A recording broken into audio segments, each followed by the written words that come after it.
Sometime soon, Virginia Governor Bob McDonnell may be in Iowa to test the waters for 2016.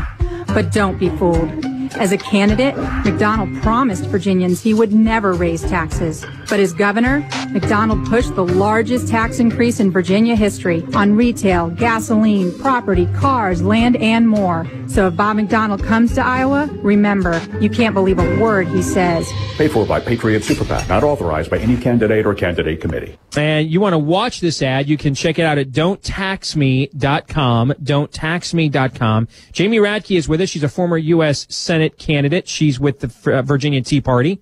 And Jamie, was it hard to raise money to get this ad out there so early, or has Governor McDonnell raised the ire of so many conservatives in Virginia and around the country? There were folks lined up to go ahead and kneecap him.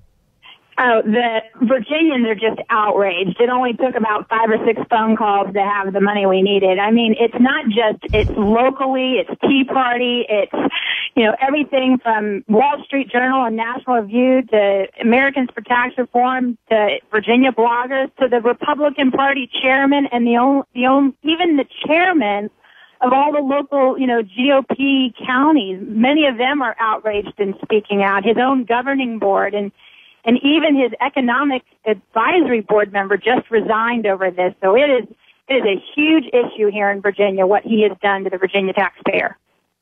Remember when he was running in 2009 and the New York Times was telling us because he went to Regent University, he was a complete, total right-wing wacko? Good times, Jamie. Those were some good times. While they lasted, anyway. Yeah, I mean, the nickname he has now is called Bob for Billions.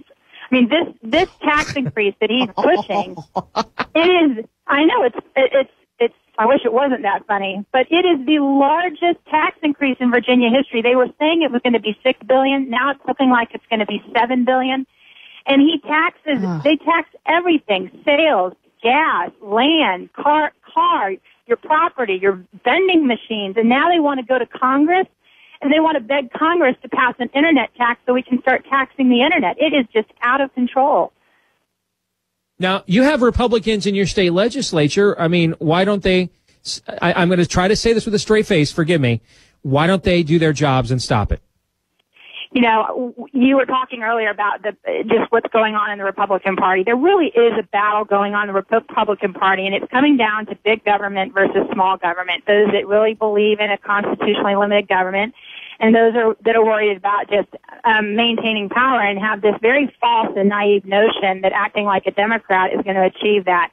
Our Speaker of the House, who's a Republican, Speaker Bill Howe, and our Republican Majority Leader in the Senate, Tommy Norment, joined with Bob McDonnell in wanting to pass this massive tax increase.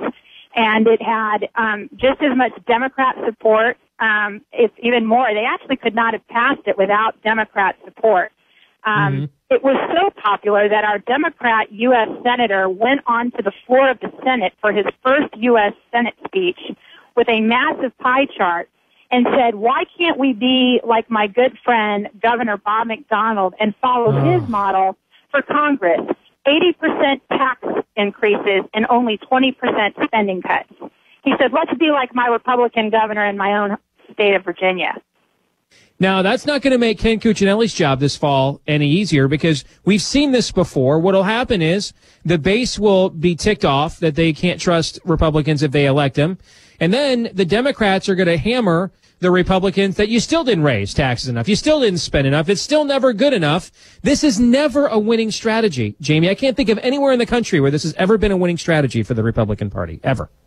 No, it never worked. And you would think the Republicans here in Virginia would have learned because the last time they tried to do this in 2007, the Republican-controlled state Senate, they lost their majority when they passed tax increases. The good thing for our Attorney General, Ken Cuccinelli, is he actually came out against this. He actually said the bill was unconstitutional, which should make people in Iowa pause even longer because now we have a Republican governor who not only passed the largest tax increase in Virginia history, but many say that it's unconstitutional, and our Republican governor had to cut a deal with the Democrats and promise to expand Medicaid with the Obamacare in order to get the Democrat votes to pass a tax increase. I mean, it's like Alice in Wonderland over here. Well, I know the goal you guys have with the ad we played here at the top of the segment is to essentially kneecap Bob McDonnell, who it looks like did almost nothing for you other than unsuccessfully run for vice president for 2 years. So your intention is to kneecap him for 2016. I think I know the first in the nation caucus state pretty well, and I would say, Jamie, there's probably a better chance I'm going to win the 2016 Iowa caucuses than Bob McDonnell will. So mission accomplished. Whatever money it was needed to raise to make that happen, you guys did it. Yeah, I think you're already very successful. Well, I appreciate you sharing the ad. I mean, we definitely want Iowans to know that they don't want to experience what we're experiencing here in Virginia. I mean, you know, Virginia is a state where we've got not only the economy that everyone's struggling with, but we've got sequester where we're going to get just nailed here in Virginia as well. And on top of that, all these massive tax increases. But, yeah, we want to keep moving. We want to move on to New Hampshire and South Carolina and other places and play these ads. So, don'ttaxme.com will help people stay informed. And if you're listening to us down there in the heart of God's country, Greenville, South Carolina tonight, don'ttaxme.com. We've probably taken a big step in eliminating Bob McDonnell's chance of winning that primary as well. Jamie, thank you for joining us. We appreciate it. Thank you.